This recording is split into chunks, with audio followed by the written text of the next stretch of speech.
Mes salutations à toutes mes queens, mes salutations à tous les kings également qui m'écoutent sur cette chaîne. Bienvenue sur ma chaîne Eve Queenmaker. Et oui, une chaîne pour vous servir toutes mes queens. Et je suis Eve à votre service. On se retrouve aujourd'hui pour un tout nouveau podcast. Mais d'abord, je tenais à vous remercier pour tous les petits commentaires qui me reviennent et qui font chaud au cœur, qui sont positifs. Je tenais également à vous remercier, vous, mes nouvelles et peut-être mes nouveaux abonnés. Voilà, il s'agit d'une toute nouvelle chaîne et j'ai vraiment à cœur de vous voir, vous rassembler, de nous voir former une belle et grande communauté de queens. Nous mettrons un jour nos habits de queen, nous mettrons un jour nos couronnes de queen et nous nous rassemblerons dans un banquet. On fera les choses très, très bien et en grand. Je vous le promets, je vous le promets. On se donne quand même un petit temps, on laisse grandir notre communauté et on laisse les choses se faire progressivement et entre-temps, durant toute l'année 2025, on apprendra de très, très belles choses afin de pouvoir nous réunir et mettre, de concert et mettre en commun tout ce que nous avons appris. Voilà. Nous allons parler aujourd'hui d'un sujet qui me tient vraiment, vraiment à cœur. Là, pour le coup, aujourd'hui, je vais vous parler à cœur ouvert. Je vais vous faire, carrément, quelques confidences que je juge pas trop intimes, mais qui quand même touchent à mon intimité. Voilà, je pense qu'il est important à un moment donné que je vous livre un petit peu certaines choses que j'ai pu vivre afin que vous puissiez mieux comprendre mes motivations, mieux comprendre, la dynamique de cette chaîne et mieux comprendre mon leitmotiv, ce qui me pousse à vouloir mes queens apprentis, mes queens en devenir, mais également les queens confirmées qui m'écoutent, ben, vous comprendrez en tout cas les motivations qui me poussent aujourd'hui à créer cette chaîne et à créer du contenu et à vouloir coûte que nous puissions rentrer dans notre destinée royale. Aujourd'hui, je m'en vais vous parler de certaines expériences bien malheureuses que j'ai pu vivre et depuis mon enfance et jusqu'à il y a pas très, très, très longtemps et je peux vous dire que j'en ai bavé, j'en ai morflé, que je suis vraiment une miraculée dans tous les sens du terme et émotionnellement que même, psychologiquement, mentalement, spirituellement, j'ai vécu de très, très grandes épreuves dans ma vie. Après, je ne dis pas que certaines personnes n'ont pas vécu de très, très grandes épreuves. D'ailleurs, si vous avez vécu certaines choses et que vous souhaitez le partager, j'espère qu'on aura l'occasion de pouvoir faire justement des moments de partage. Je pense que des commentaires, c'est pas forcément idéal pour pouvoir partager ces moments, pour pouvoir partager ces expériences, mais j'espère que nous aurons un format ou l'occasion de pouvoir justement déposer ces expériences, non pas pour nous raconter, mais pour pouvoir nous faire grandir l'une et l'autre, les unes et les autres et pouvoir en tirer quelque chose de beau, de magnifique, pouvoir cristalliser ces douleurs, ces expériences, ces souffrances, en des diamants que nous mettrons sur nos couronnes. Si, je sais pas si vous voulez en savoir plus, je vous invite à en savoir plus, à rester jusqu'à la fin de ce podcast. Je pense qu'il va être plus ou moins long parce que j'ai beaucoup de choses à dire. Je vous invite vraiment à rester, je vous supplie même, hein, ce qui n'est pas dans mes habitudes de rester jusqu'à la fin parce que là, on va parler de choses vraiment, vraiment importantes et je vais vous livrer vraiment pas mal de choses et vous allez, pouvoir démarrer votre année 2025 regonflé à bloc, motivé à bloc. Vous serez déjà, dans cette, luminosité, ce rayonnement de queen. Vous aurez déjà le vent en poupe, vous serez propulsé. C'est comme si vous aurez 2 ou 3 moteurs là, hein, pas diesel, hein, essence. Ouais, vous allez pouvoir démarrer cette année sur les chapeaux de roue. On se retrouve tout de suite après le générique.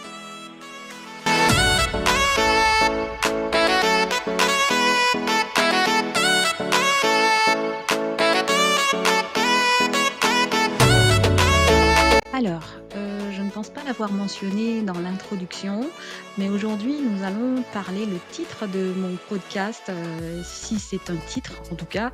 Il s'intitule «Si vous pensez être né sous une mauvaise étoile, ce podcast est pour vous».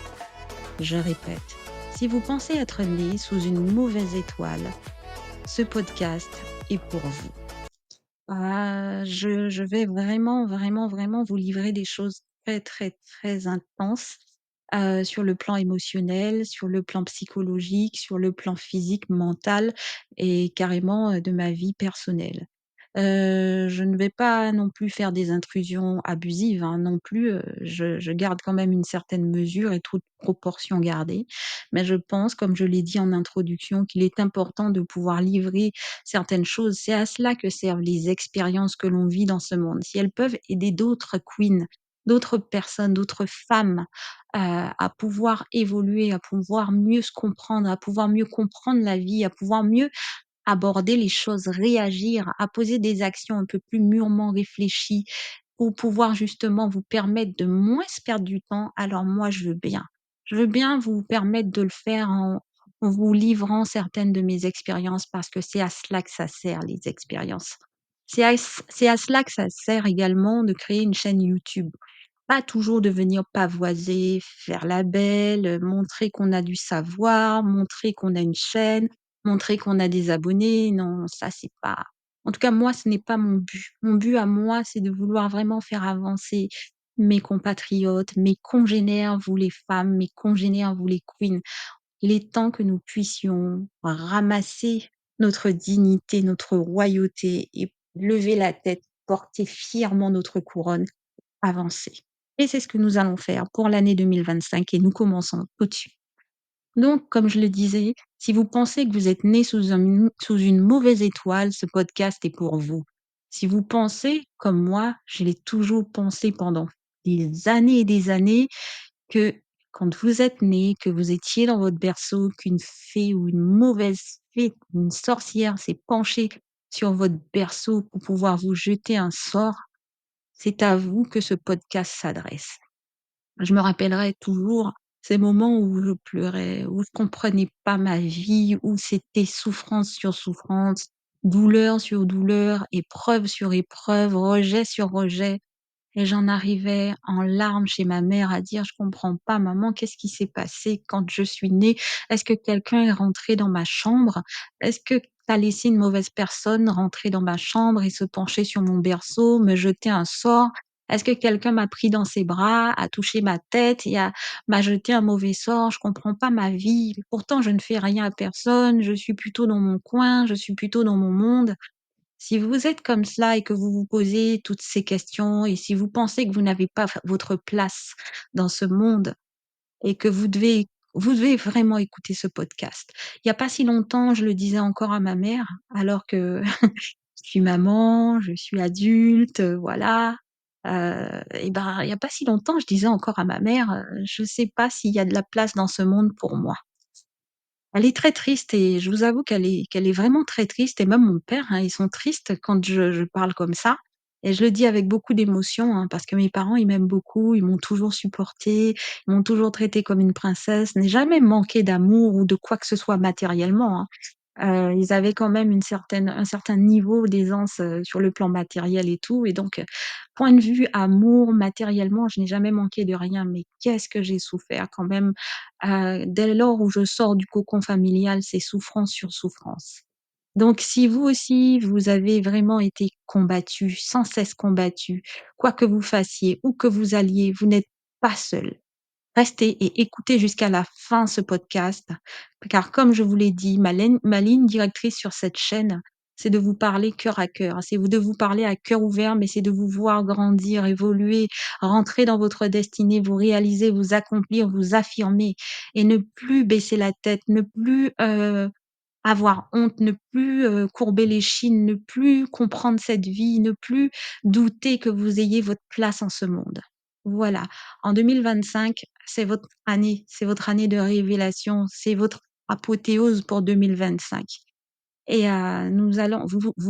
vous allez devenir nous allons devenir des queens en vérité et en esprit. Amen. Donc, en tout premier point, pour aborder ce podcast, ce que je m'en vais vous dire, c'est que ce matin, je me suis réveillée, voilà, je vous ai dit, je vous parle à cœur ouvert et c'est une discussion entre nous les queens, donc asseyez-vous, Moi aussi, je suis assise, voilà, calez-vous bien, prenez un petit thé, un petit café, des petits biscuits. Oui, on fait les choses de queen là, on a commencé là. On est dans notre émotion de queen, on est dans notre énergie de queen, voilà. Et donc on se pose et petit café, petit thé, petit jus, petit tout ce que vous voulez, petit gâteau, pas trop quand même, hein, d'accord? On garde la ligne, hein? Bon, alors, je disais donc, ce matin, je me suis réveillée, je n'ai pas particulièrement choisi ou voulu ou envisagé de faire un podcast où je vous parle de moi, où, je mets, à nu certaines de mes expériences. Je me suis réveillée, je faisais un petit peu, bah, ma petite life, hein, puisque congé oblige. Et du coup, comme ça a jailli de voilà, j'ai senti cette énergie, j'ai senti ce l'idée elle est voilà, c'est sorti au plus profond de moi, de mon cœur, de mes entrailles, de mon être entier. Et je sais que quand ça vient comme ça de à l'intérieur là, comme ça, cette petite voix, cette envie, voilà, ce feu qui brûle en moi, ben, je sais que c'est spirituel. Je sais que c'est Dieu qui me dit: «Voilà, Ève, il faut que tu puisses pouvoir parler de cela». Parce que c'est pour cela que je t'ai mis là aujourd'hui. Si tu en es arrivé là et si tu es sorti de là où tu es et que tu peux faire ça aujourd'hui, alors fais-le parce que c'est à cela que tu es appelé aujourd'hui. Comme je disais hier, hein, dans mon podcast, d'hier, ce que vous devez faire, chaque jour, vous devez être à 100. Donc comme j'ai décidé d'être à 100 sur le plan spirituel, mais également professionnel et dans tous mes projets, donc voilà, je je m'incline devant Dieu. Qui suis-je pour pouvoir m'opposer? Et donc j'ai décidé de vous parler de moi un petit peu et donc voilà, je comme j'allais le dire, hein, certaines, ne pensaient pas être encore, voilà, on va commencer comme ça, en fait. Si vous faites partie de ces personnes qui, en cette fin d'année, ne pensaient pas vous trouver dans des situations compliquées et vous y êtes encore. Si vous faites partie de ces personnes qui pensaient, au 1er janvier 2024 qu'au 31 décembre ou bien qu'au 24 décembre 2024, vous auriez atteint certains objectifs et que vous stagnez et que vous n'avez même pas atteint la moitié, voire le quart, même un dixième de vos objectifs. Vous êtes à la bonne place, dans le bon fauteuil, avec la bonne vidéo, le bon podcast. Si vous pensiez régler vos problèmes financiers et qu'aujourd'hui rien n'est réglé, au contraire, vous êtes encore plus dans la galère, vous êtes à la bonne place. Si vous pensiez pouvoir guérir de votre maladie ou voir une amélioration de votre maladie, vous êtes à la bonne place, au bon endroit, restez jusqu'à la fin. Si vous pensiez que les maltraitances que vous subissiez dans votre famille, dans votre couple, à l'école, pour celles qui sont en train de m'écouter et qui sont un petit peu plus jeunes, vous êtes à la bonne place. Ne zappez surtout pas, restez là. Et je ne le dis pas pour pouvoir faire de l'audience, pour pouvoir faire des vues, pour pouvoir faire des abonnés. Je le dis en toute sincérité, restez là. Si vous pensiez en avoir fini avec le harcèlement, tant à l'école que professionnel, vous êtes surtout à la bonne place. Ne zappez, nous allons parler. Si vous pensiez que vos doutes s'en iraient quand vous étiez au 1er janvier et que vous en arrivez en décembre avec toujours les mêmes doutes, vous êtes en proie à de plus grands doutes encore concernant votre avenir financier, professionnel, votre avenir conjugal. Vous ne savez pas quelle décision prendre. Vous avez des doutes, des incertitudes, vous ne trouvez pas les réponses. Restez là. Si vous vous voyez marié au 1er janvier et que nous sommes en décembre, vous aviez un projet mariage et qu'il n'est toujours pas abouti et que vous ne voyez plus le bout du tunnel, restez là, vous êtes à la bonne place. Si au 1er janvier 2024, vous aviez envisagé de concevoir un enfant et que ce n'est toujours pas le cas. Vous n'avez pas vu l'ombre d'un fœtus. Il n'y a pas de fécondation, il n'y a rien. Restez là, je vous en conjure, vous êtes à la bonne place. Si au 1er janvier 2024, vous étiez sans travail, vous étiez au chômage et que jusqu'à maintenant, au mois de décembre, vous êtes au chômage, vous n'aviez pas trouvé l'ombre d'un travail, ou alors si vous avez trouvé un travail mais que ça n'a pas marché pour une raison ou pour une autre, on vous a mis à la porte pour une raison ou pour une autre, ça n'a pas fonctionné, restez là. Si vous pensiez résoudre tous les problèmes que vous aviez, de quelque ordre que ce soit, et que vous êtes encore dans la panade et que les problèmes se sont encore plus empilés et que là vous avez des idées noires, vous êtes devenue dépressive, tout le monde vous critique, tout le monde est sur votre dos. Si vous êtes même dans des situations inextricables telles que la fornication, l'adultère et que vous aviez envisagé de partir, de quitter cette vie qui n'est pas pour vous, mais que vous y êtes encore pour une raison ou pour une autre, restez là. Restez là, vous êtes à la bonne place, d'accord? On va vraiment, vraiment décortiquer, comme j'aime le dire, cette situation. Nous allons vraiment nous atteler à en sortir parce que 2025, je vous l'ai dit, c'est pour vous, c'est pour nous, c'est notre année de reine. Donc, si vous envisagiez de sortir dans une relation toxique, adultère, une relation où vous êtes victime de violence et que vous y êtes encore en décembre, restez là, vous êtes à la bonne place. Prenez votre fauteuil, asseyez-vous, allongez-vous, faites comme vous voulez, mettez votre casque, mais restez là. Je pense qu'aujourd'hui, votre vie à toutes celles et peut-être à tous ceux qui m'écoutent et aussi à moi, va prendre un nouveau tournant. Il y a du changement qui est en train de s'opérer pour moi, mais également pour vous. Et c'est ici que le changement commence. C'est ici que votre libération commence. C'est ici que votre délivrance commence avec ce podcast. Et si j'ai dû le faire aujourd'hui, c'est parce que Dieu a un plan non seulement pour moi, mais qu'il a un plan pour vous. Si vous écoutez ce podcast et que vous entendez ce que je suis en train de vous dire et que je vais vous dire là maintenant, c'est que Dieu a un plan pour vous. C'est qu'il vous a entendu. Il a vu vos larmes, il a écouté vos murmures, il a vu votre souffrance, il a vu vos soupirs, même si vous n'avez pas prié. Il a vu. Il a vu et il verra encore. Et surtout, il fera.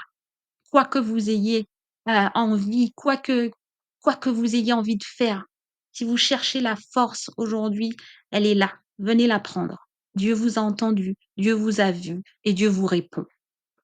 Alors, je voudrais avant de pouvoir continuer, le deuxième point à aborder, voilà, je voudrais que nous remettions ce podcast sous la protection et sous le manteau de Dieu. En même temps que ce podcast, je voudrais remettre également, moi, cette chaîne, tout ce qui sera dit, mais également chacune des queens et peut-être des kings qui m'écoutent.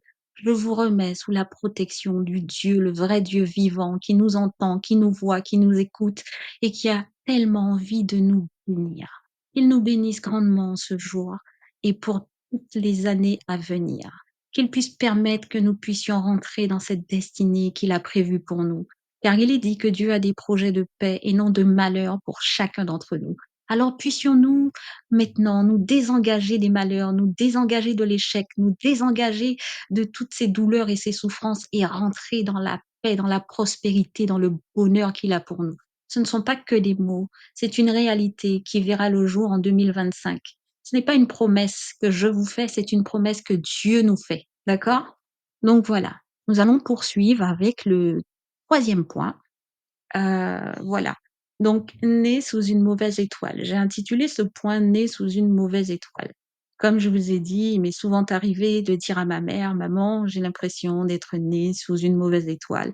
Si ça existe, les étoiles, ben, la mienne, elle n'est pas bonne. Maman, est-ce qu'une sorcière s'est penchée sur mon berceau et m'a jeté un sort? Maman, est-ce qu'une mauvaise main, sorcellerie, quelqu'un de mauvais m'a touchée quand j'étais bébé ou quand j'étais plus jeune? Ou est-ce que un membre de la famille ou un ami ou une amie a fait quelque chose contre moi et m'a attaqué, m'a combattu bien avant que je naisse ou alors quand je suis née. Je ne comprends pas ma vie, maman. Je ne comprends pas pourquoi je suis amenée à autant souffrir, à autant être rejetée. Maman, pourquoi ça se passe comme ça? Je n'arrêtais pas de poser des questions jusqu'à ce qu'un jour j'ai arrêté. Les questions, elles sont venues très très tôt en plus, hein. C'est ça en fait qui c'est curieux, en fait. Je pense que dès mon plus jeune âge, hein, j'ai commencé à poser la question, hein, quand j'avais 4 ans. Je disais: «Maman, je comprends pas pourquoi c'est si dur». Après je pense même que au bout d'un moment, je me suis enfermée dans un mutisme, j'ai commencé à ne plus poser de questions, je suis devenue plus ou moins introvertie, j'ai commencé à développer une certaine timidité, une peur de l'autre, et donc j'étais dans mon monde. Donc du coup, ce qui m'amène à aborder justement directement, hein, le quatrième point, j'étais énormément combattue, j'étais très attaquée depuis les classes de maternelle. C'est-à-dire que dès lors où j'ai mis le pied dehors et que j'ai dû affronter cette vie, que les petites filles doivent affronter, c'est-à-dire, la sociabilité, socialisation, enfin dites-le comme vous voulez. J'ai toujours un petit souci avec ces deux mots. Dès lors où il a fallu sociabiliser et rentrer dans le monde, dans la société, vous savez quand vous sortez, vous devez aller à l'école maternelle à 3 ans et ben, j'ai commencé à être combattue et j'ai commencé à être attaquée.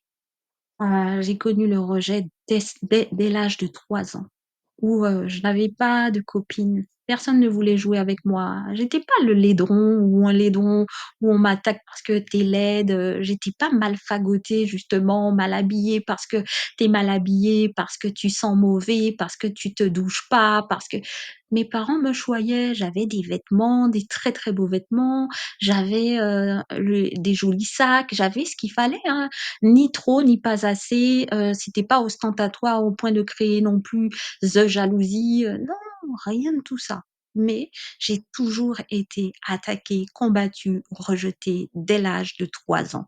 J'avais l'impression d'être persécutée, d'être harcelée, déjà dès les classes de maternelle où, personne voulait jouer avec moi, personne voulait me tenir la main sur les rangs. Parce qu'à l'époque, hein, quand, il y avait la récréation ou même quand on arrivait le matin avant d'entrer dans la classe, il faut se tenir la main, par rangée, on est 2 par 2 et puis voilà et puis, quand la maîtresse dit: «Entrez» et ben, tout le monde rentre, on se tient la main et une fois dans la classe, ben, tout le monde se lâche et chacun, va s'asseoir à sa place. Et ben, c'était compliqué, hein, pour moi. Je voulais pas gêner les autres, donc du coup, j'évitais de me positionner. J'attendais que quelqu'un, vienne me chercher. Limite, j'attendais la pitié, quoi. Que quelqu'un ait pitié de moi et effectivement, il y avait toujours quand même je me rappelle un garçon, il s'appelait Steve, mais je vais pas donner son nom.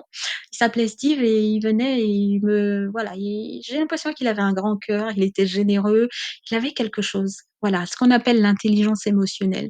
J'ai l'impression qu'il comprenait ma souffrance, même à notre âge, 3 ans et il venait toujours, me donner la main et je me rappellerai toujours cette expérience où j'étais malade un jour et je me suis mise à vomir dans la cour de récréation et après qu'on m'ait débarbouillée, nettoyée et tout, ben, ça allait mieux et après la récréation, donc du coup, il a fallu, se donner la main. Comme j'avais vomi, évidemment, personne voulait me donner la main et c'est encore lui qui est venu et qui m'a dit: «C'est pas parce que tu as vomi que je vais pas te donner la main et que voilà, tu as juste vomi». J'ai trouvé ça tellement intelligent. En plus, il l'a dit comme je vous le dis à 3 ans. C'était super intelligent émotionnellement et c'était très, très généreux. Donc je sais qu'il m'écoute pas, mais je lui envoie beaucoup de bonnes énergies et beaucoup d'amour. Que Dieu le bénisse, là où il est aujourd'hui. Donc voilà. Donc du coup, ce que je disais, c'était que, ben, j'ai vraiment vécu le rejet à répétition, classe de maternelle, première de maternelle, deuxième de maternelle, troisième de maternelle. C'était comme un cycle et ça ne s'arrêtait pas. Une fois que c'était lancé, la machine ne pouvait plus s'arrêter et jusqu'à ce que j'arrive en classe élémentaire, vous savez, le CP, CE1, CE2, voilà. Ça ne s'est pas arrêté, ça a continué crescendo. Je me rappelle d'une expérience particulièrement éprouvante. Je dis pas que j'ai pas traversé, les classes quand même avec, une amie ou un ami, voilà. Quand je suis arrivée au CE2, j'avais une meilleure amie. Cette meilleure amie était, vraiment nous étions fusionnelles, nous étions toujours à 2, nous nous comprenions.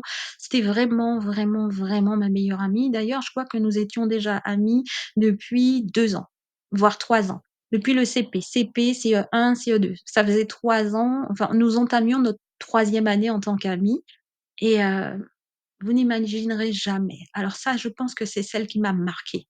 Et je crois même que je vais devoir arrêter avant de pouvoir continuer à vous parler tellement ça me touche. Voilà, excusez-moi. Alors je m'excuse déjà, hein, si, à certains moments je dois couper un petit peu l'enregistrement. Je ne voudrais pas quand même que ça devienne, le podcast, des pleureuses, d'accord? Donc à certains moments, je vais couper quand l'émotion sera un petit peu quand je vais être trop submergée. Mais je ne peux pas m'empêcher de vous raconter cette expérience et certaines des expériences parce que je pense que ça peut aider, certaines personnes et je voudrais vraiment, vraiment, vraiment que certaines choses puissent pouvoir faire sens pour vous Je voudrais vraiment que vous puissiez transcender ces douleurs, ces souffrances. Même si, l'émotion reste vive, sachez que je vais bien aujourd'hui et que je vais beaucoup mieux, mais certaines émotions sont encore vives. Voilà. Donc du coup, je disais que j'étais en classe de CE2 et j'avais une meilleure amie et nous nous entendions très, très bien. Ça faisait déjà 2 ans et demi que nous nous fréquentions. Nos parents, se connaissaient très, très bien et ce qui s'est passé, c'est que, dans la classe, il y avait plus de filles que de garçons et parmi les filles, de la classe, il y en avait une qui dont la maman était maîtresse également dans cette école. Elle ne nous faisait pas classe, mais elle faisait classe pour un autre groupe d'élèves et donc à l'époque, nous mangions à la cantine, entre midi et 14h et je ne sais pas pourquoi, mais cette, maîtresse, la maman de cet enfant qui était dans ma classe, ne m'aimait pas. Elle ne m'aimait pas du tout, du tout, du tout, du tout et au bout d'un certain temps, c'est-à-dire en milieu d'année, sa fille, entre midi et 14h, venait dans sa classe, avec des copines pour pouvoir jouer, pour pouvoir faire du coloriage, pour pouvoir faire plein de choses. Donc elles ont commencé à faire venir ma meilleure amie, entre midi et 2 et dans la salle de classe de cette, maîtresse, donc elles étaient, il y avait à peu près, une quinzaine, de filles de mon école, de ma classe précisément, qui se réunissaient dans cette salle de classe, c'est-à-dire dans la salle de classe de la mère de ma camarade. Dont ma meilleure amie. Donc les premiers jours, comme ma meilleure amie y allait, donc j'y allais puisque nous avions l'habitude d'être ensemble et je n'avais pas développé d'autres liens amicaux avec d'autres personnes. Donc pendant 2 jours, j'ai pu entrer jusqu'à ce que le troisième jour, quand je viens pour entrer, ils font rentr elle la maman, la maîtresse de classe fait rentrer toutes les filles. Elle fait rentrer ma meilleure amie et elle me dit: «Non, pas toi». Elle m'arrête, elle me met la main sur la poitrine, elle me dit: «Non, pas toi». Je la regarde, elle me dit: «Non, pas toi». Et la fille de cette, maîtresse de classe qui me dit: «On ne t'aime pas, et ne reviens pas». J'avais précisément 7 ou 8 ans à cette époque et j'ai pas compris. Je vous avoue, j'ai pas compris. J'avais déjà vécu beaucoup de choses à cette époque. J'avais déjà vécu le rejet, mais pas de manière aussi brutale. On ne m'avait jamais dit en face: «On ne t'aime pas» et on ne m'avait jamais chassée comme un chien. Devant toutes les autres filles de la classe, on ne m'avait jamais fait ça. C'était très violent et ça a eu de très, très grandes conséquences dans la mesure où ma meilleure amie, je ne l'ai plus retrouvée. Tous les midis, elle allait, dans la salle de classe avec les autres filles, donc j'ai commencé à errer dans la cour de récréation toute seule, sans personne en fait, puisque toutes les filles qui font partie de ma classe étaient dans cette salle enfermées et j'avais pas d'affinité avec les garçons. Je jouais pas comme un garçon, hein, j'étais plutôt fille quoi, donc très poupée, très des jeux de filles. J'aimais pas trop courir, donc voilà et j'avais pas développé d'affinité avec les autres classes. On se croisait très peu, donc je m'asseyais dans la cour, sur un banc et j'attendais, que l'heure passe et que les cours reprennent ou alors je restais avec ce qu'on appelle chez nous les tatis ou les dames de service qui ont très vite compris la situation et avec lesquelles j'ai pu développer toutes les autres années, ben, des vraies amitiés, mais qu'avec des adultes. En fait, très, très tôt, j'ai développé des amitiés qu'avec des adultes, des gens vraiment plus âgés que moi de 20 ans. C'était curieux, 20, de même de 30 ans, voilà, qui me gardaient sous leurs ailes, voilà et ça a vraiment impacté ma vie dans le sens où, les camarades de classe qui s'enfermaient dans cette salle avec la maîtresse, ben, elles ont très vite eu cette attitude de rejet, mais aussi une attitude méprisante. À tel point que quand, des fois nous étions en sport, avec notre maîtresse, ben, il leur arrivait de me faire un cercle autour et de me pousser, voilà, il y a une qui me pousse sur l'autre et moi je suis au milieu ou alors il arrivait aussi qu'elles se mettent à me cracher dessus, mais vraiment on dirait un film. Je n'ai vu ça que dans les films. Voilà, j'étais vraiment une Cosette à l'époque, vraiment la Cosette à l'école Mais c'était de la méchanceté gratuite, hein, parce que honnêtement, j'étais pas quelqu'un de turbulent, j'étais pas insultante, je parlais pas, j'avais l'impression d'être vraiment un vilain canard ça a commencé aussi parce que, là où je suis née, c'est pas là où j'ai grandi. Donc du coup, je suis née en métropole, comme on dit, en France métropole et je suis partie très, très vite dans les îles, quand il a fallu aller à l'école. Donc du coup, ce qui s'est passé, c'est que quand vous êtes né en métropole, que vous avez, voilà, vous faites vos premières années en métropole, vous avez ce petit accent-là de la métropole. Mais quand vous avez l'accent de la métropole, à cette époque où je suis née, mais que vous avez la couleur des gens des îles, il y a quelque chose qu'ils ne comprennent pas et qu'ils n'acceptent pas. L'accent, il est possible, mais qu'avec des leucodermes et pas avec des personnes, de ma peau. Donc du coup, déjà, ça m'était reproché constamment. «Pourquoi tu brodes? Pourquoi tu roules les R? Pourquoi et pourquoi?» Ben, parce que je suis née là-bas, parce que mes premières années de vie, ben, j'ai toujours entendu les gens qui parlent comme ça et enfin, j'ai pas à donner l'explication, c'était comme ça, quoi, c'est tout au fil du temps, je me suis employée à gommer justement cet accent jusqu'à ce que je puisse avoir, moins d'accent. Je pense qu'aujourd'hui, je ne l'ai pas vraiment, donc voilà. Par la force des choses, je ne pense pas avoir l'accent métropolitain, mais je n'ai pas tout à fait l'accent des îles, de là où je viens. C'est un mélange de tout, voilà, qui fait que parfois on pense que je suis ci, parfois on pense que je suis ça, parfois voilà. Donc on va garder un petit peu le secret, bon, voilà. Tout ça pour vous dire que, voilà, j'ai énormément en tout cas les premières bases de mon enfance, ben, ça s'est poursuivi comme ça, hein, classe maternelle, cours élémentaire, ensuite je suis rentrée au collège, c'était pareil, ça n'a pas changé donc j'étais toujours harcelée, mais pas que dans les mots, dans les attitudes. Je vous ai dit, hein, j'ai subi le crachat, j'ai subi, les poussades, dans un cercle, j'ai subi, les insultes, j'ai subi, vraiment beaucoup, beaucoup, beaucoup de rejets, beaucoup de brimades et heu et j'avais pas toujours envie de le dire à mes parents, voilà. Donc c'est ce qu'on appelle aujourd'hui communément, le harcèlement, hein, à l'école. Ben, ouais, ça je l'ai connu, mais je pense que c'est un autre niveau quand même, hein, quand on vous crache dessus, quand vous voyez qu'une maîtresse, quelqu'un qui est dans la pédagogie et qui est censé justement inculquer des valeurs, inculquer l'instruction, et aussi cette forme d'éducation civique, morale, et entraîne justement tout un groupe d'élèves dans cela, ça pose question. Voilà, ça pose énormément question donc ça allait très, très loin. Donc du coup, quand je vous disais, quand je suis rentrée au collège, c'était encore pareil. Quand, j'ai passé mes 4 années de collège, 6e, 5e, 4e, 3e, j'ai même dû changer de collège et quand j'ai changé de collège, en 4e, ça s'est pas mieux passé, c'était même pire. Alors ce qu'il faut rajouter à côté, c'est que je faisais partie d'une communauté religieuse. J'en parle et je mets la main sur la tête. Parce que là, c'est encore autre chose. Alors là, on va pas parler forcément de harcèlement et de rejet. On va parler de c'est une communauté qui m'a trop appréciée et ça a dérangé beaucoup de mamans et beaucoup de filles. Donc là, c'est une communauté qui m'appréciait beaucoup, mais il y a une forte jalousie, hein, quand même dans les communautés religieuses. J'ai pas trop envie d'aborder ce sujet pour le moment, mais en tout cas, tout ce que je peux vous dire, c'est que la communauté religieuse couplée avec ce que je vivais en plus, dans le milieu scolaire, ça faisait déjà beaucoup pour une gamine de 3, 4, 5, 6, 7, 8, 9, 10, 11, 12, 13, 14, 15 ans, ça faisait énormément.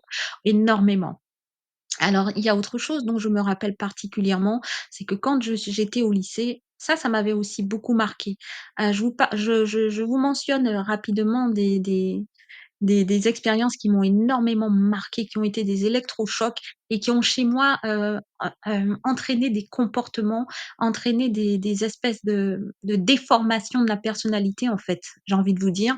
C'est quand, je passais dans l'allée au lycée, il y avait une grande allée et quand c'était l'intercours, la récréation entre midi et 2, quand vous arriviez le matin, bah, dans cette grande allée, de part et d'autre, à droite comme à gauche, il y avait des gens qui s'asseyaient par terre, qui rigolaient, des filles comme des garçons. Et je vais vous dire assez souvent, il y a franchement, je dans une année scolaire, il y a à peu près de septembre à juin, fin juin, il y a quand même beaucoup de mois, je vais vous dirais tous les 2 jours, quand je passais dans l'allée, j'entendais: «Ah, je sais pas voir cette fille-là. Ah, j'aime pas cette fille-là». Et quand je regardais qui c'est qui disait ça, je connaissais pas les filles, je les connaissais pas. Alors c'était que la gente féminine, hein. Donc mais je les connaissais pas, ni d'Ève, ni d'Adam, on s'était jamais parlé, elles font pas partie de ma classe, heu, je sais même pas qui elles étaient. J'aime pas cette fille, là je sais pas la voir. Alors ça, c'était dit dans une langue, un patois. Comme on dit, on va dire et donc ça avait encore plus de poids. Vous savez qu'on le dit en français comme je vous le dis là, ça a déjà un petit poids, mais quand on le dit dans la langue maternelle là, le patois, voilà, la langue de chez nous là, avec, toute la force et tout l'accent qu'il faut, ça pèse encore plus lourd. Je comprenais pas. J'étais déboussolée et je me posais beaucoup de questions. Je me disais: «Mais qu'est-ce que j'ai fait? Mais pourquoi ils m'aiment pas? Mais pourquoi les gens ils peuvent pas m'aimer? Pourquoi les gens ils me rejettent?» J'ai commencé à vivre dans la peur, en fait, parce que ça ne s'arrêtait pas là. Il y en avait qui me cherchaient même des noises, comme on dit. C'est-à-dire que parmi ces filles qui disaient: «Je sais pas la voir», quand elles arrivaient dans un groupe où je parlais avec des gens qui étaient quand même assez amicaux avec moi et ben, elles s'arrangeaient pour pouvoir faire des problèmes et elles voulaient même, des fois, en venir aux mains avec moi. Alors j'étais pas une gamine ou j'étais pas une jeune fille qui savait me battre. Alors clairement, je ne savais pas. D'ailleurs, j'étais pas dans ça. Moi, j'étais plutôt féminine, j'étais plutôt, dans mon monde, encore une fois, introvertie. J'essayais de fuir les problèmes, j'étais pas, poltronne, mais j'avais quand même du caractère, attention, mais j'allais pas chercher les ennuis, les problèmes. J'étais pas dans cette dynamique et heu et il est arrivé que, certaines, cherchaient vraiment, vraiment les problèmes au point de me dire, sans me connaître, hein, elles connaissaient même pas les prénoms des filles, qu'elles allaient m'attendre à la sortie et qu'elles allaient me battre. Et je savais que c'était des filles qui aimaient le combat, qui aimaient se battre parce qu'elles avaient déjà fait le coup à d'autres et elles se battaient. Donc j'avais peur. Je vous avoue, j'avais peur et ça commençait à générer des peurs et des émotions négatives chez moi. Je commençais à changer de trajectoire, je commençais à me poser énormément de questions parce que j'avais déjà rencontré beaucoup de difficultés et je me suis mise à souffrir de migraines très, très sévères.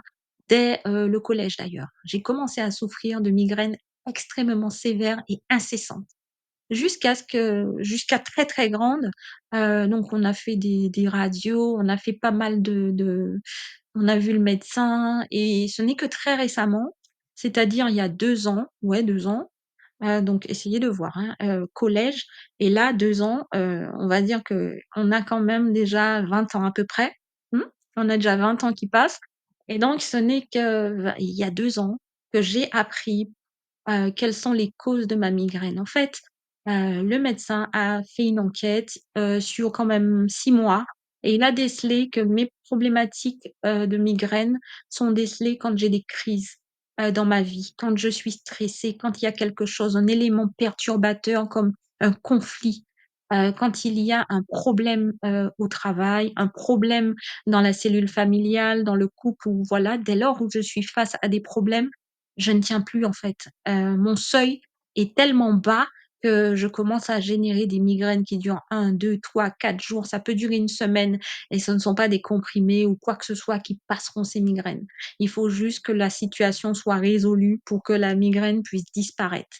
Alors certains vont dire psychosomatique, mais franchement, ce sont des migraines de cheval où je ne peux plus supporter la lumière, où, je ne peux plus, entendre, le moindre bruit, où, j'ai des nausées, j'ai des vomissements et je vous passe les autres détails.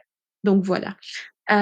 Donc du coup, ça a vraiment eu un impact. Toutes les émotions négatives que j'ai pu, avoir et que mes problématiques dans l'enfance ont pu générer sur mon corps, sur mon mental, sur ma psychologie, sur mes émotions. Voilà, aujourd'hui, j'ai été comme une éponge, j'ai tellement absorbé que du coup, j'ai été impactée, et que ça a impacté ma santé. Voilà. Donc je vous avoue que depuis les 2 ans où j'ai appris ça, j'ai fait le choix justement de ne plus subir, de m'éloigner de mes détracteurs, de m'aguerrir. J'ai confié ma problématique à Dieu, mais c'est pas facile, hein, d'accord? C'est pas du jour au lendemain que vous arrivez à tout enrayer, que vous arrivez à respirer, à tout confier à Dieu, à vous décharger, même si on la Bible dit, hein: «Vous tous qui êtes chargés, venez», voilà. Non, c'est pas aussi simple, d'accord? Donc c'est un processus qui est long et voilà, mais il y a pas que ça. Je vous avoue que j'ai pas rencontré seulement des problèmes sur le plan scolaire, sur le plan relationnel, sur le plan amical également. J'ai eu beaucoup de trahisons. J'ai eu également des difficultés en termes de travail sur le plan professionnel, énormément, ne serait-ce que dans la recherche d'un emploi.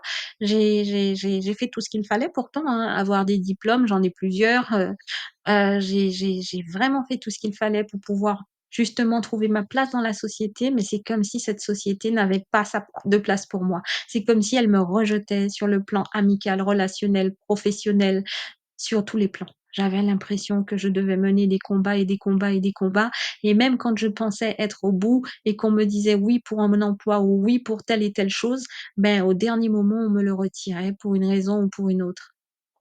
Ça, c'était vraiment l'incompréhension la plus parfaite. Alors, le on va passer au prochain point donc. J'avais le sentiment donc que c'était un cycle dans ma vie qui ne se brisait pas. Je voyais que c'était un acharnement sur ma personne, sur le plan spirituel, sur le plan professionnel, sur le plan émotionnel, sur le plan vie pratique, vie personnelle. J'ai comme je vous l'ai dit, hein, j'étais introvertie, j'étais devenue timide, j'étais dans mon monde, j'étais dans ma bulle, je pensais énormément, je réfléchissais énormément.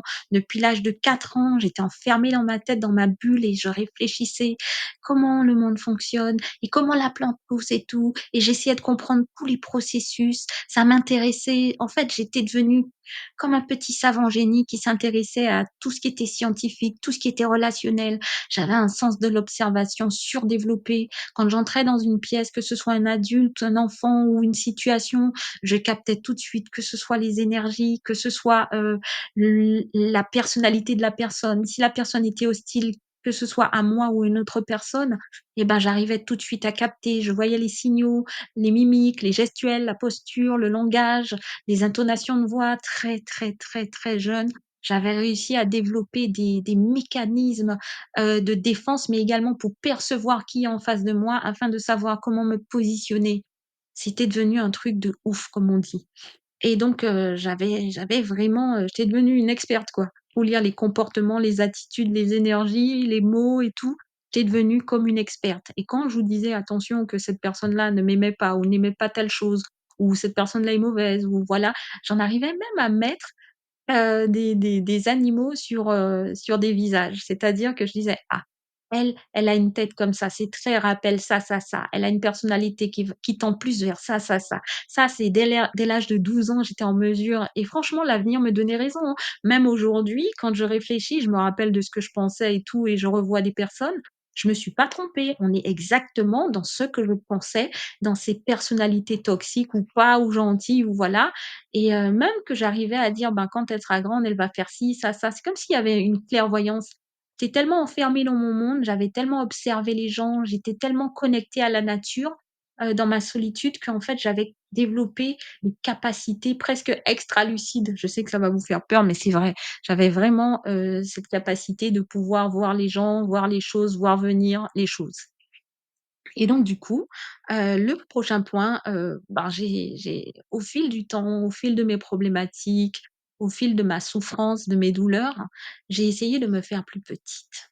J'ai essayé, par exemple, quand je suis devenue adulte, parfois pour mes anniversaires, on m'offrait des sacs de marque. Ben, je suis désolée, mais déjà, je les portais pas, mais au bout d'un moment, quand j'ai compris à quel point j'étais détestée, rejetée, à quel point on me cherchait des poux, des noises, j'ai jeté mes sacs. Déjà, j'y allais pas au travail avec ou voilà, mais je les ai jetés pour ne pas être tentée de les amener. J'ai jeté, les vêtements de marque que je pouvais avoir. Déjà, je les mettais pas, mais je les ai jetés pour ne pas être tentée et ne pas attirer, la jalousie, ne pas attirer l'œil.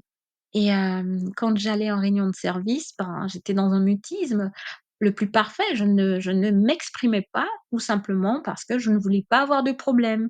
Quand, j'avais des collègues, qui venaient, soit dans le service ou qui à l'extérieur dans le parking, et qui, attendaient leur compagne, quand les hommes attendaient, ben, j'évitais de croiser leur regard. Même quand, je m'entendais avec ses collègues féminines, pardon, et ben, j'évitais leurs compagnons pour ne pas qu'on puisse pouvoir après, me chercher des noises. D'ailleurs, les rares fois ou quelques fois je croisais certains compagnons et voilà, elles étaient gênées, mes collègues, alors qu'elles s'entendaient bien avec moi. Je sentais qu'elles voulaient pas que je dise bonjour à leurs compagnons.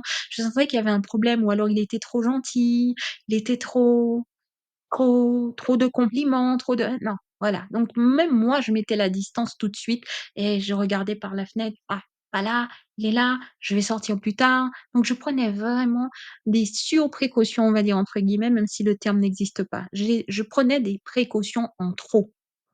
J'évitais de croiser le regard des gens, je refusais les invitations professionnelles, amicales, pour éviter d'être prise à partie et le plus drôle, c'est que les personnes qui me détestaient sans raison et ben, vous savez quoi? Quand je refusais de par exemple, aller dans les fêtes, professionnelles, dans les repas professionnels, dans voilà et ben, les enfants de ces personnes qui me détestaient et beh, elles m'adoraient ou ils m'adoraient les enfants. Ils m'adoraient. Ils voulaient rester sur moi, ils voulaient jouer avec moi, ils disaient: bah, voilà, pour eux, j'étais une princesse Disney et voilà, ils ne voyaient que Ève. Ève par-ci, Ève par-là, Ève dans tous les sens. Fallait voir la tête des parents, ils étaient gênés alors qu'ils étaient tous les jours sur mon dos. Ils me détestaient comme c'était même pas permis et leur enfant comme quoi, hein, l'innocence, la pureté du cœur des enfants, ben, ça parle en fait et vous saviez, ça me réjouissait quelque part et ça me redonnait du baume au cœur parce que je sais que les enfants sont innocents, je sais que les enfants, ils sont ils sont bons, ils sont fondamentalement bons, en fait, les enfants et donc je me disais: «OK, même si les parents, eux, ils sont dans la perversion, ils sont dans la méchanceté, ce sont des loups pour l'homme est un loup pour l'homme», ben, les enfants, ah ben, j'ai cette reconnaissance, j'ai ce côté qui me dit que: «Tu n'es pas mauvaise, Ève, tu n'es pas sur la mauvaise piste. Reste comme tu es, ne change pas. N'essaie pas de faire plaisir à des gens, n'essaie pas de changer, n'essaie pas d'être une autre personne que tu n'es pas. Reste tel que tu es et tôt ou tard, Dieu te récompensera». Alors, comme je disais, j'avais essayé de ne plus être moi-même, hein. Je vous avoue que j'ai même essayé ça, hein, disparaître des activités, qu'organisait la congrégation religieuse. J'essayais d'être pas trop coquette, mais pas trop en excès. J'ai dit que j'ai jeté mes sacs, j'ai dit que j'ai fermé ma bouche en réunion. Je disparaissais au poste déjeuner, pour aller manger dans un coin toute seule, prenais ma voiture, je ne faisais vraiment, plus je faisais des efforts pour être comme tout le monde ou bien pour moins déranger, pour être comme une petite souris qu'on oublie dans un placard, plus j'avais des problèmes. Un truc de ouf et c'est bien plus tard que j'ai commencé à comprendre en fait, ce que vous devez comprendre. C'est vraiment plus tard, c'est-à-dire qu'il y a 2 ans ouais, c'est bien plus tard, hein, 2 ans. Il y a que 2 ans donc ça veut dire que j'ai vécu plus d'une décennie, plus de 2 décennies, un petit peu plus, avant de comprendre ce que je devais comprendre et avant de comprendre ce que vous devez comprendre, mes queens. Si vous êtes rejeté dans votre milieu professionnel, si vous êtes harcelé dans votre milieu professionnel, violenté dans votre couple ou ailleurs, si vous avez des problèmes, en veux-tu, en voilà, même sur le plan financier, sur le plan personnel, sur le plan conjugal, sur le plan familial, sur le plan sanitaire, si vous vivez douleur sur douleur, souffrance sur souffrance, il y a une raison. D'accord? Il y a une raison et ce monde, il y a votre place. Vous avez votre place sur cette terre. Vous avez un rôle à jouer, mais c'est que vous n'avez pas encore compris quel est ce rôle. Vous n'avez pas encore compris où est votre place. Vous ne savez pas encore vraiment quelle est votre valeur. Vous ne savez pas à quel point Dieu vous aime. Vous ne savez pas à quel point votre destinée est grande. Et donc, du coup, ce que vous devez comprendre, je l'ai compris. Je suis dans le processus où je commence, après avoir compris, à rentrer et à essayer de trouver ma place, d'accord? Mais, je vais vous imager ce que j'ai compris avant de vous imager ce que j'ai compris, je vais vous raconter une histoire. C'est l'histoire de l'aigle élevé avec des poules et des canards. Donc je vais vous raconter cette histoire. Je ne sais pas si je vais vous la raconter ou la lire, mais en tout cas, c'est l'histoire d'un aigle qui croyait être une poule. On raconte qu'un brave homme trouva un jour un œuf d'aigle et qu'il l'a déposé dans un nid d'une poule qui était dans une prairie. Alors, bien entendu, elle a chauffé l'œuf et est venu le moment où cet œuf a éclos et où un aiglon a vu le jour parmi une portée de poussins, puisque cette poule avait aussi une portée qu'elle couvait. Donc l'aiglon est venu au monde et il est venu au monde avec une petite nuée de petits poussins dans la prairie et il a grandi avec les petits poussins. L'aiglon a grandi avec les petits poussins. Ça vous rappelle quelqu'un? On continue. Ensuite, cet aigle donc, après qu'il ait grandi, il a été un jeune petit aiglon, il est devenu, un adolescent aigle et ensuite il est devenu un aigle adulte. Et donc, il vivait dans une basse-cour, au milieu de petits poussins cui-cui-cui et de petites poules cote-cote-cote-cote-cote et de canetons et de canards. Et certainement qu'il y avait également des pigeons, vous voyez de qui je parle?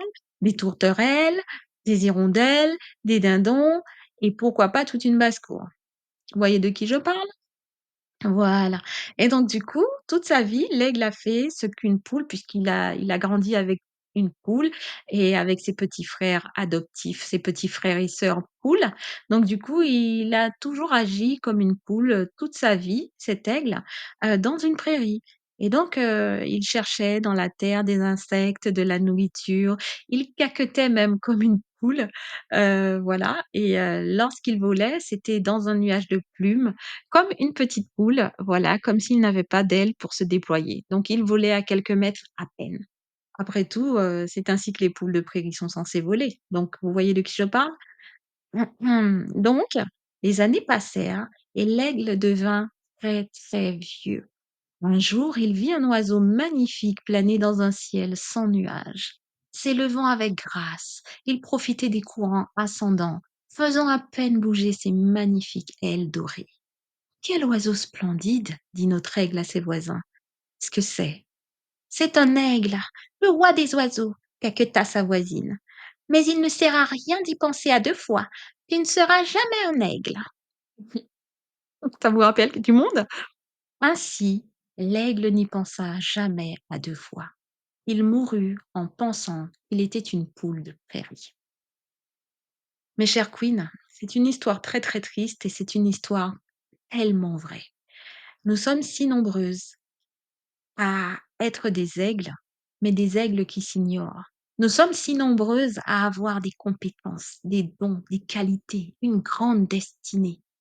Mais malheureusement, nous avons grandi et vécu parmi des poules, des canards, des pigeons, des hirondelles, des tourterelles qui caquettent, qui jacassent, qui font du bruit et qui se contentent de vivre à basse altitude avec des ragots, avec des kongosa comme disent certaines, avec tout un tas de manières et qui vivent dans la médiocrité. Le problème, c'est que vous serez toujours à la mauvaise place. C'est pas que vous n'avez pas votre place en ce monde. C'est que à l'instant où vous êtes, au moment où vous êtes dans le lieu où vous n'êtes pas à votre place. Vous n'êtes pas à la place qui vous est destinée. Vous n'êtes pas à la place qui vous est réservée. Vous êtes dans une basse-cour alors que vous êtes censé voler à haute altitude. Vous êtes un aigle et vous vous comportez comme un pigeon, comme une poule, et c'est normal que vous ne trouviez pas votre place, c'est normal que vous soyez rejeté, c'est normal que vous puissiez, être dans des douleurs et dans des souffrances sans nom. J'ai trop souvent évolué parmi les pigeons, parmi les canards, parmi les hirondelles, parmi les poules et parmi la basse-cour. Il est temps de changer de milieu et d'entrer dans votre vrai milieu, celui qui est fait pour vous. Il est temps, mes queens, de réécrire votre histoire, de réécrire une nouvelle version de vous dans votre territoire. Il est temps de prendre possession de votre territoire. Il est temps de voler, voilà, haute altitude, de prendre votre envol, voilà, de battre des ailes et de réécrire votre histoire. Et en fait, je voudrais que vous puissiez réécrire votre histoire comme je vais vous lire l'histoire de l'aigle, mais la nouvelle version. Alors, une nouvelle version où vous prenez conscience de votre identité d'aigle royal et décidez de déployer vos ailes pour vous élever à votre rang de queen et à votre rang de king si vous m'écoutez, vous aussi les hommes. Cette nouvelle version de l'aigle, de l'histoire de l'aigle. Alors, je m'en vais vous lire justement l'histoire. réécrite, notre histoire réécrite, mes queens, la nouvelle version de nous, la nouvelle version de l'aigle qui ne mourra pas en ne déployant pas ses ailes. Donc nous sommes là pour réécrire notre nouvelle histoire. Nous sommes là pour prendre conscience de notre identité d'aigle royal et décider de déployer nos ailes pour nous élever à notre rang de queen et à notre rang de king pour les hommes qui nous écoutent. Et cette version, cette nouvelle version de nous raconte qu'un jour, l'aigle se pencha si près de la mare qu'il y tomba, et en tombant, il découvrit son vrai visage d'aigle, renvoyé par l'eau de la mer. Et il vit qu'il avait des ailes immenses. Et terrifié de peur, alors qu'il croyait se noyer et mourir, il réalisa sa nature d'aigle et s'envola libre. Alors, il vit que la basse-cour n'avait jamais eu de barrière et que le ciel avait toujours été ouvert au-dessus de lui. Il vit aussi que tous les poussins, toutes les poules et tous les canards et canetons n'étaient autres que des aigles qui avaient momentanément oublié leur nature réelle. À voir. L'aigle lança un grand cri de joie dans les airs et perçut, dans un immense éclat de rire, la nature illusoire de la basse-cour dans laquelle il se croyait limité, mais qui était si rassurante en même temps. La peur de l'inconnu fut transformée en joie inaltérable. Et ce qui était sa vie organisée, maîtrisée, rangée, devint la vie inconnue et ouverte au vent, au champ infini de tous les possibles. Il n'eut de cesse alors de proclamer la bonne nouvelle à tous ceux qui veulent l'entendre. Mais Queen, je souhaite très sincèrement que nous puissions, en cette année 2025 qui s'offre à nous, et dès maintenant, que nous puissions apprendre notre identité de queen, apprendre notre identité d'aigle, découvrir que nous avons des caractéristiques extraordinaires comme les aigles, que nous pouvons nous envoler et déployer nos ailes, que nous avons des griffes, que nous avons, comme l'aigle, une vision extrêmement performante et accomplir de grandes choses. Comme cet aigle, nous pouvons trouver notre force dans l'adversité. Savez-vous que les aigles, plus la tempête est forte et c'est au cœur de la tempête qu'ils justement aiment voler. Ils entrent au cœur, dans l'œil du cyclone et de la tempête pour pouvoir justement apprendre à déployer leurs ailes et à combattre, justement cette tempête et pouvoir justement renforcer leur force, leur énergie vitale. Et ben, comme ces aigles, nos douleurs, nos souffrances, nos épreuves, hein, celles qui n'arrivent pas à enfanter, la douleur de cette femme qui n'arrive pas à enfanter que vous êtes, la douleur de cette femme qui prend des coups dans son couple, la douleur de cette personne qui passe des examens et qui n'arrive pas, qui échoue à chaque fois, la douleur que vous avez d'être rejeté par votre belle famille, d'être rejeté par votre cercle professionnel, d'être harcelé dans votre milieu professionnel ou même dans un autre milieu. La douleur que vous avez de ne pas trouver votre place, de ne pas trouver un conjoint et de traîner ce célibat forcé. La douleur que vous avez, quelle que soit la situation, vous, mes kings et mes queens, puisqu'il y a des hommes peut-être qui m'écoutent, eh ben, c'est au cœur de cette adversité, au cœur de cette douleur que vous devez puiser vos forces. Vous devez continuer parce que ça veut dire que le bout du tunnel n'est pas loin. Ça veut dire que le succès n'est pas loin. Ça veut dire que vous devez déployer vos ailes et battre encore des ailes plus fort, tel un aigle. Si vous avez cette épreuve, c'est que vous pouvez la supporter. Bien souvent, on dit cette parole que Dieu ne donne pas d'épreuve qu'on ne puisse supporter. Croyez-moi. Je ne vous dirai pas que c'est vrai, mais je vous dirai que si vous faites comme l'aigle et que vous entrez dans le cœur du cyclone et que vous déployez vos ailes, vous vous rendrez compte à quel point vous êtes forte, à quel point vous êtes fort, à quel point vous êtes destiné à accomplir des choses extraordinaires dans ce monde. Je veux que vous puissiez vraiment le faire. Et c'est la raison pour laquelle nous arrivons au point numéro 10. Pourquoi je vous raconte cela? Pourquoi je vous ai parlé de moi? Pourquoi je vous raconte l'histoire de l'aigle qui a grandi dans la basse-cour et comme nous, Nous n'avons pas trouvé notre place dans cette basse-cour. Nous ne la trouverons jamais. Nous sommes pas des poules, des canards, des pigeons, des poussins, des canetons. C'est normal. Et en plus, ils sont vicelards, ils sont sournois, ils sont méchants, puisque ils sont moins qu'un aigle, mais ils voudraient vous faire comprendre que vous êtes moins qu'un canard, moins qu'une poule, moins qu'un pigeon, moins qu'une tourterelle ou qu'une hirondelle. C'est-à-dire que, franchement, ils sont là pour vous anéantir. Non. Vous dites non. À partir d'aujourd'hui, c'est non. Vous prenez conscience de votre identité d'aigle. À partir d'aujourd'hui, vous prenez conscience que vous êtes une queen. Et à partir d'aujourd'hui, vous mettez en place des actions pour pouvoir justement commencer à être cette queen que vous êtes. Vous vous habillerez comme une queen, vous penserez comme une queen, vous mangerez comme une queen, vous marcherez comme une queen. N'oubliez pas que vous avez votre couronne sur votre tête quand vous marchez. Levez la tête. Regardez droit devant vous. Ne baissez plus la tête, ne courbez plus les chines. Regardez les gens droit dans les yeux. Ne cherchez pas non plus le conflit, hein. Bien. Et faites les choses comme une queen le fait. Pensez comme une queen. Agissez comme une queen. Mouvez-vous comme une queen. Faites les choses bien. Pourquoi je vous raconte cela? Pourquoi? Pour sortir de ce schéma négatif. Pour sortir de cette spirale de l'enfer qui vous aspire dans la dépression, dans le négatif, dans la pauvreté, dans la dispute, dans la colère, dans les émotions blessées, dans les traumatismes. Pour comprendre que loin d'être si négative, en fait, la situation que vous avez vécue, les douleurs que vous avez vécues, les souffrances que vous avez vécues, c'est pas si négatif. C'est à vous de décider si c'est négatif ou si c'est positif. En fait, les douleurs, les souffrances, la maltraitance, le harcèlement, ça peut être un cadeau, vos souffrances, vos épreuves. C'est positif en fonction de comment vous accueillez l'épreuve.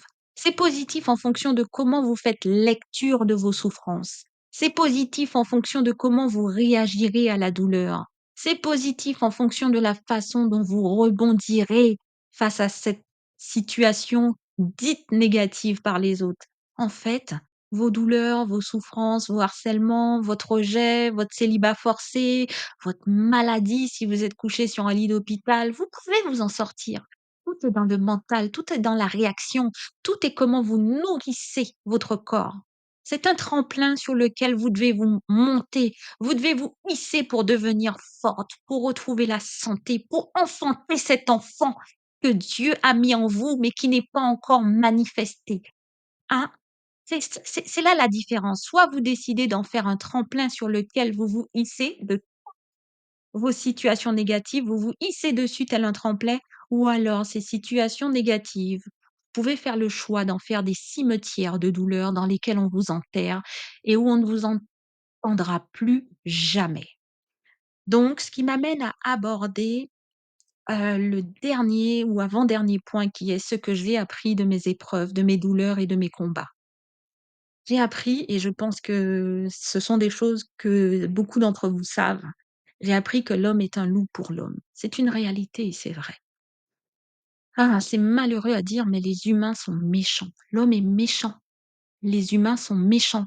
Et s'ils n'ont pas l'amour de Dieu, s'ils n'ont pas été touchés dans leur cœur par Dieu, s'ils n'ont pas cette vie ancrée dans le Christ, s'ils ne sont pas nés de nouveau, ils resteront méchants. Méchants ils sont nés, méchants ils resteront. Donc ne cherchez pas. Ne cherchez pas à vous faire aimer par des gens qui ne s'alignent pas à vos valeurs, ne s'alignent pas à vos croyances, ne servent pas le même Dieu que vous. Ce n'est pas la peine. D'accord? J'ai appris également que les animaux se comportent davantage comme des humains et que les humains se comportent davantage comme des animaux.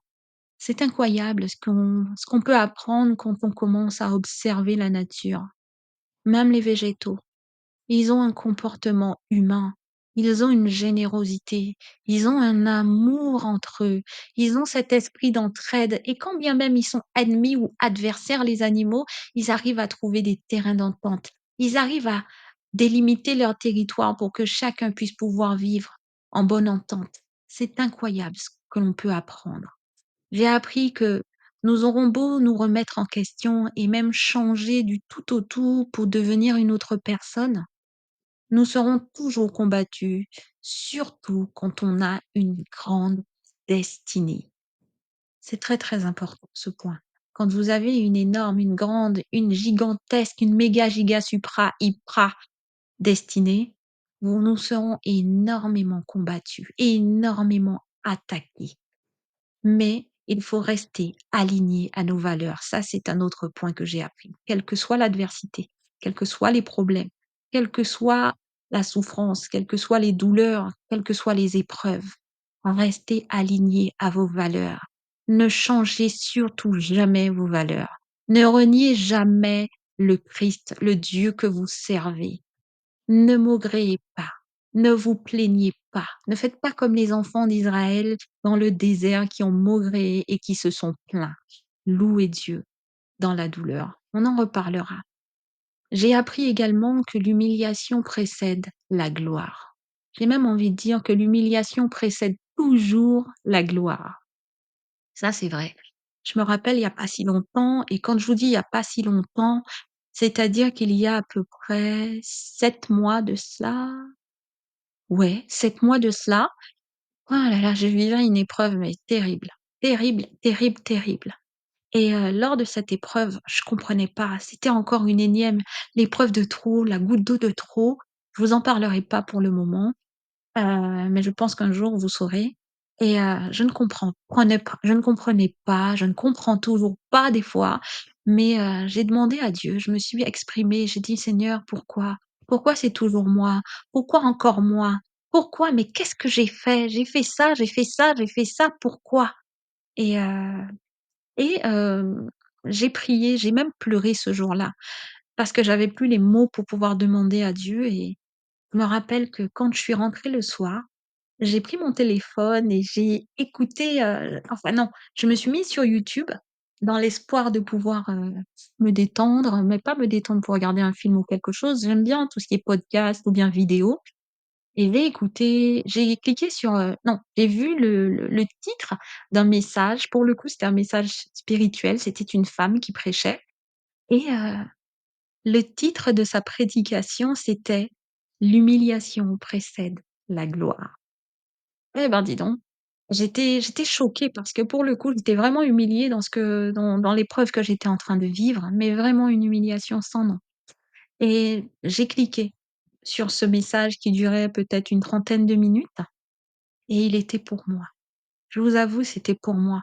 C'était vraiment, en plus, ce qu'elle racontait, la situation qu'elle décrivait, je me retrouvais dedans, et comment elle a amené le sujet, comment elle a étayé, illustré, comment elle a argumenté, les c'était vraiment extraordinaire. Je me suis sentie regonflée à bloc, je me suis sentie de nouveau humaine, je me suis sentie de nouveau aimée par Dieu, et ça me suffisait, en fait, pour pouvoir affronter l'épreuve et l'attaquer sur un autre pied, voir les choses avec un autre angle de vue, comme une bénédiction, en fait.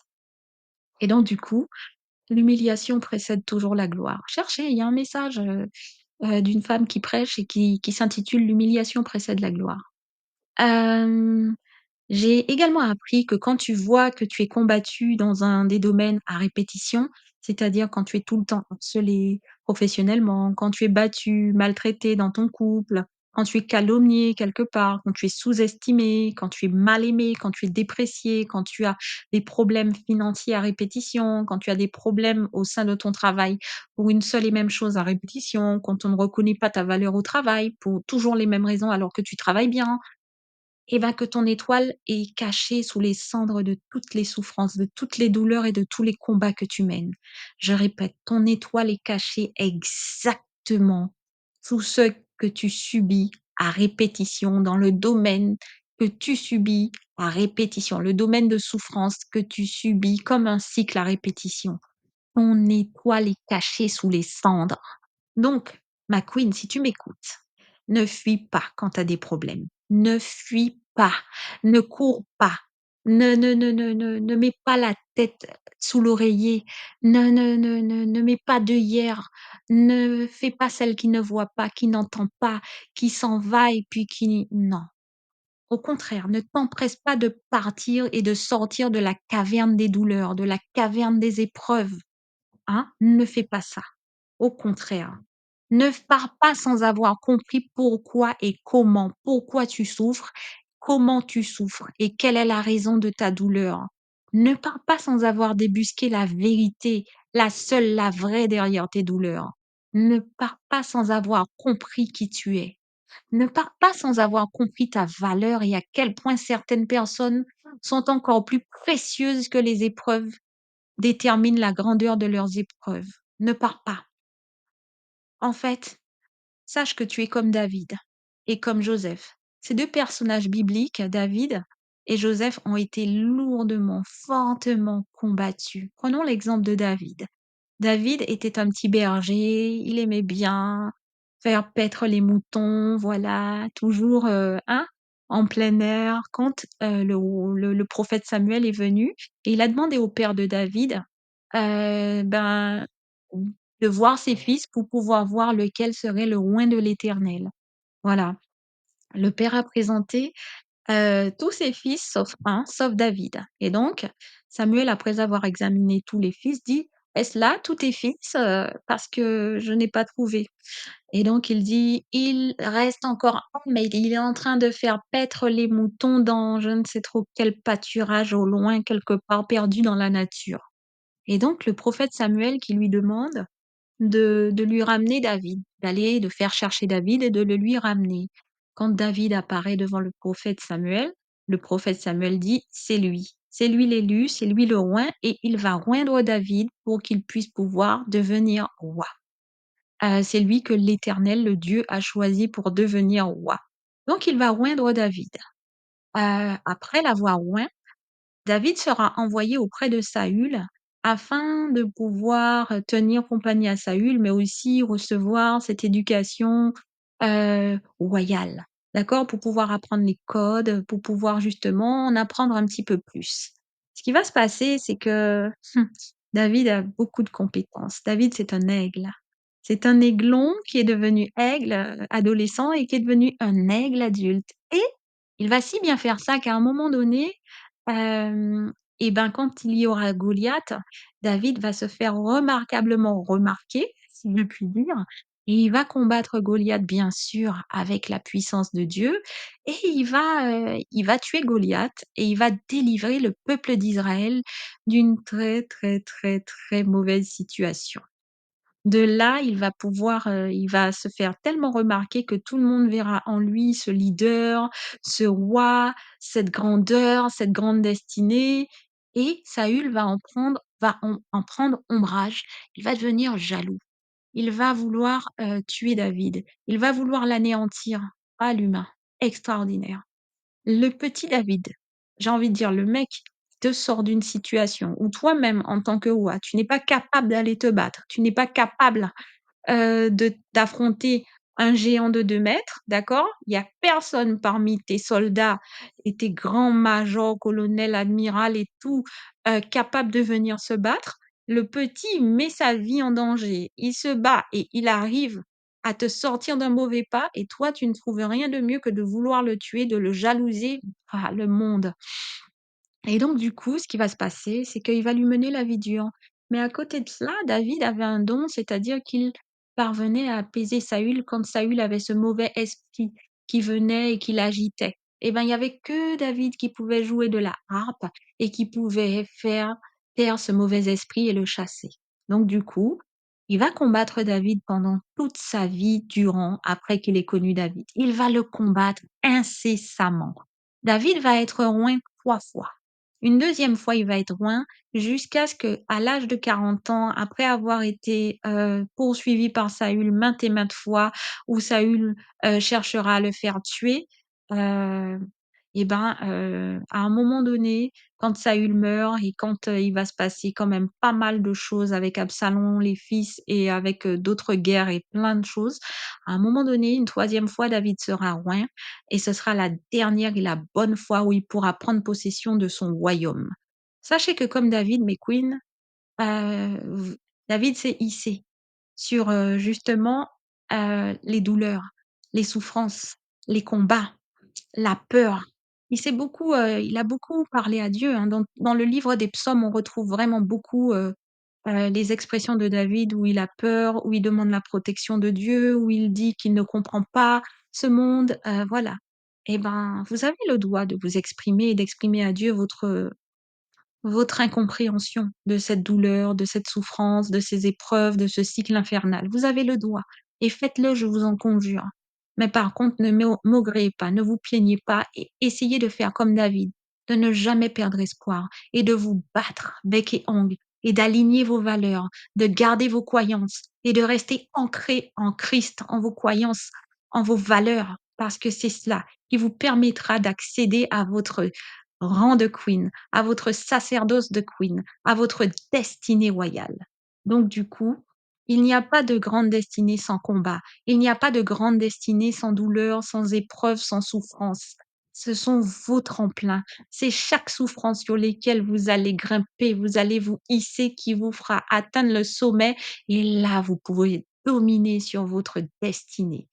Voilà. Donc du coup, l'année 2025, c'est l'année où commence votre règne, comme David a été roi. C'est l'année où vous allez pouvoir justement atteindre ce plein épanouissement. Mais pour cela, il va falloir que vous puissiez faire certaines choses. On va pas en parler de ces certaines choses, mais je vous donne quand même déjà 2, 3 éléments. Pour pouvoir rentrer dans votre destinée et vous hisser sur vos souffrances, vos douleurs, vos épreuves, il va falloir, pour l'année 2025, donc vous commencez dès 2024, à reconsacrer votre vie à Dieu. D'abord, vous remerciez Dieu pour toutes les épreuves qu'il vous a données. Vous remerciez Dieu pour toutes les souffrances qu'il vous a données. Vous remerciez Dieu pour toutes les humiliations que vous avez subies et qui sont le tremplin de votre destinée. Ensuite, vous vous reconsacrez à Dieu, votre vie, vos dons, votre corps, votre couple, votre ministère, vos enfants, votre travail, tout ce que vous avez, tout ce que vous faites, tous vos projets, votre utérus pour celles qui veulent des enfants, vous reconsacrez votre langue, votre esprit, votre cerveau, votre cœur pour celles qui sont célibataires et qui aspirent au mariage. Voilà, vous reconsacrez tout ce que vous voulez à Dieu et ensuite vous priez. Vous mettez en place un programme pour 2025. On va en parler de jeûne. On va en parler plus en détail dans un prochain podcast. Aujourd'hui, je pense que j'ai assez parlé. Il est assez long ce podcast, mais je vous invite vraiment, non seulement à cliquer sur la cloche de notification pour ne pas rater la suite, pour savoir comment vous organiser en 2025 pour rentrer spirituellement dans votre destinée de Queen, mais je vous invite également à liker ce podcast et même à me faire des commentaires. N'hésitez pas. C'est toujours bon d'apprendre tout commentaire dès lors où vous n'êtes pas insultant, vous n'êtes pas méchant, vous n'êtes pas négatif, voilà. Nous sommes des aigles, nous sommes des queens, donc ici, c'est le respect, ce sont les commentaires positifs pour pouvoir, heu, voilà, se hisser, des commentaires constructifs, voilà, on est entre queens. Donc je vous invite vraiment à vous mettre en axe, vraiment, à être focus sur votre destinée de queen et à faire fi de tous les pigeons, tous les canards, toutes les poules et même de la basse-cour. Vous changez de territoire pour l'année 2025, vous changez de mindset, vous changez votre spiritualité, vous changez vos pratiques, vous retravaillez vos valeurs, vous vous remettez en axe et voilà. Donc c'est tout pour aujourd'hui, pour le podcast d'aujourd'hui. J'espère que vous l'avez apprécié. N'oubliez pas de me mettre un commentaire, n'oubliez pas de me mettre des likes et n'oubliez pas encore de cliquer sur la cloche de notification. Ça me fait plaisir, ça ne vous enlève rien et ça nous fait progresser. Donc voilà, on se retrouve une toute prochaine fois pour un tout nouveau podcast et je vous dis à très très vite ma Royal Team et Queen.